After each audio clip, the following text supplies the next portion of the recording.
ओम सर्वमंगल मांगल्ये शिवे सर्वार्थ साधिके शरण्ये त्र्यंबके गौरी नारायणी नमस्तुते। ओम दुम दुर्गाय नमः। आइए भक्तों, श्री दुर्गा सप्तशती का 8वां अध्याय हम आज याद करते हैं। 8वां अध्याय रक्त बीज का वध। आइए ध्यान करते हैं। मैं अणिमा आदि सिद्धि युक्त किरणों से घिरी हुई भवानी का ध्यान करता हूँ। उनके शरीर का रंग लाल है, नेत्रों में करुणा लहरा रही है तथा हाथों में पाश, अंकुश, बाण और धनुष शोभा पाते हैं। ऋषि बोले, चंड और मुंड नामक दैत्यों के मारे जाने तथा बहुत सी सेना के विनिष्ट हो जाने पर दैत्यों के राजा प्रतापी शुंभ के मन में बहुत क्रोध पैदा हुआ और उसने दैत्यों की संपूर्ण सेना को युद्ध के लिए प्रस्थान करने का आदेश दिया। वह बोला, आज उदायुद्ध नाम के 86 दैत्य सेनापति अपनी सेनाओं के साथ युद्ध के लिए कूच करें और कंबू नाम वाले दैत्यों के 84 सेना नायक अपनी अपनी सेनाओं से घिरे हुए यात्रा करें। 50 कोटि वीर्य कुल के और 100 धूम्र कुल के असुर सेनापति मेरी आज्ञा से सेना सहित प्रस्थान करें। कालक, रोहर्द, मौर्य और काल के असुर भी लड़ाई के लिए तैयार हों, मेरी आज्ञा से तुरंत प्रस्थान करें। भयानक शासन करने वाला असुरराज शुंभ इस प्रकार आज्ञा दे सहस्रों बड़ी बड़ी सेनाओं के साथ युद्ध के लिए प्रस्तुत हुआ। उसकी अत्यंत भयंकर सेना को आती देख चंडिका ने अपने धनुष की टंकार से पृथ्वी और आकाश के बीच का भाग गुंजा दिया। राजन, तदंतर देवी के सिंह ने बड़े जोर से दहाड़ना आरंभ किया। फिर अंबिका ने घंटे की आवाज से उस निनाद को भी और भी अधिक बढ़ा दिया। धनुष की टंकार, सिंह की दहाड़ और घंटे की ध्वनि से संपूर्ण दिशाएं गूंज उठी। उसी भयंकर शब्द से काली ने अपने विकराल मुख को और बढ़ा लिया तथा इस प्रकार वे विजयिनी हुई। उस तुमुल घोष को सुनकर दैत्यों की सेनाओं ने चारों ओर से आकर चंडिका देवी, सिंह तथा काली देवी को क्रोधपूर्वक घेर लिया। राजन, इसी बीच में असुरों के विनाश तथा देवताओं अभ्युदय के लिए ब्रह्मा, शिव, कार्तिकेय, विष्णु तथा इन आदि देवों की शक्तियां जो अत्यंत पराक्रम और बल से संपन्न थी, उनके शरीरों से निकलकर उन्हीं के रूप में चंडिका देवी के पास गई।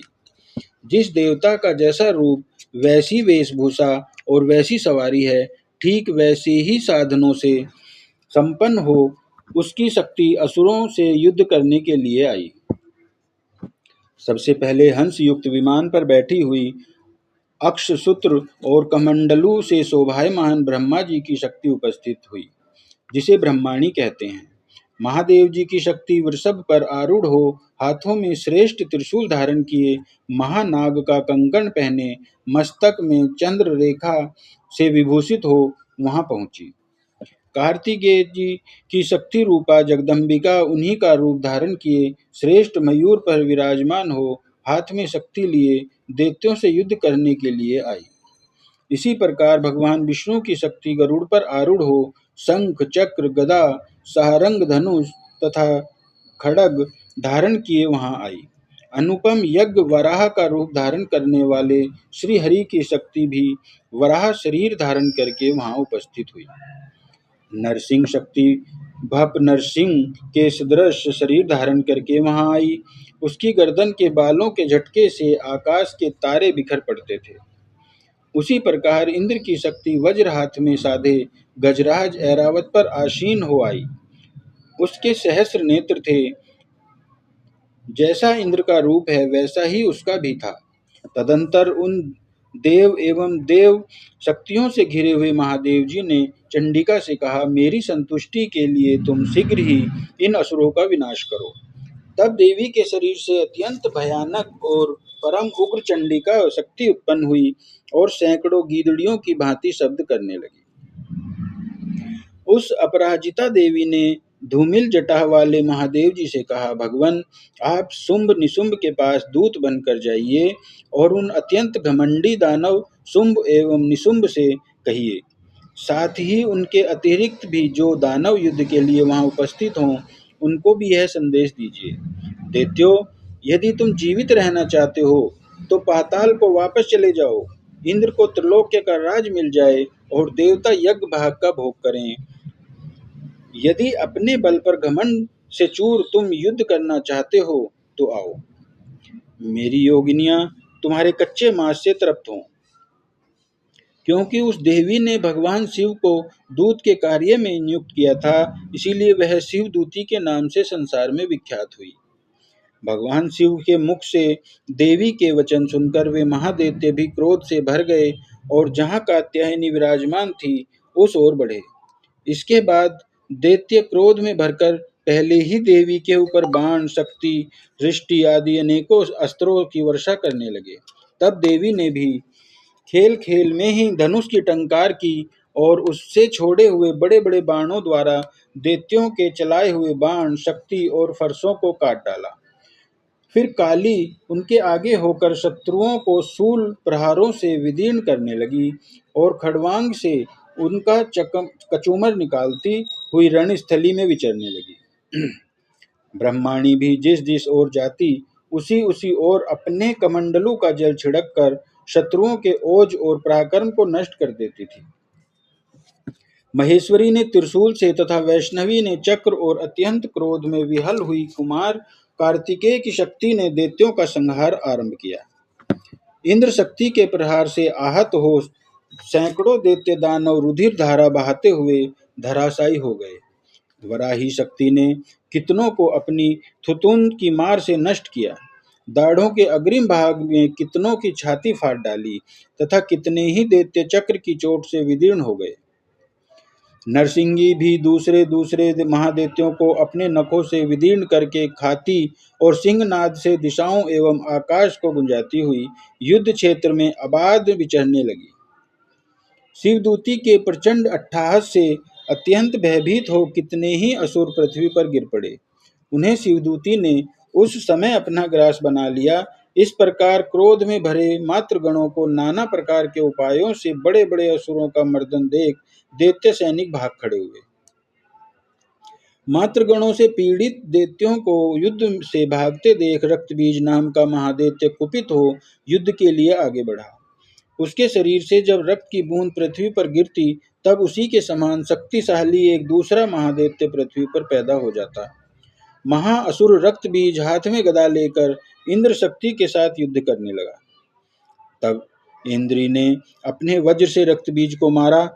वज्र के से घायल होने पर उसके शरीर से रक्त बहने लगा और उससे उसी के समान रूप तथा बल वाले योद्धा उत्पन्न होने लगे। उनके शरीर से खून की जितनी बूंदें गिरती उतने ही दैत्य उत्पन्न हो गए। सब रक्तबीज के समान ही वीर्यवान, बलवान तथा पराक्रमी थे।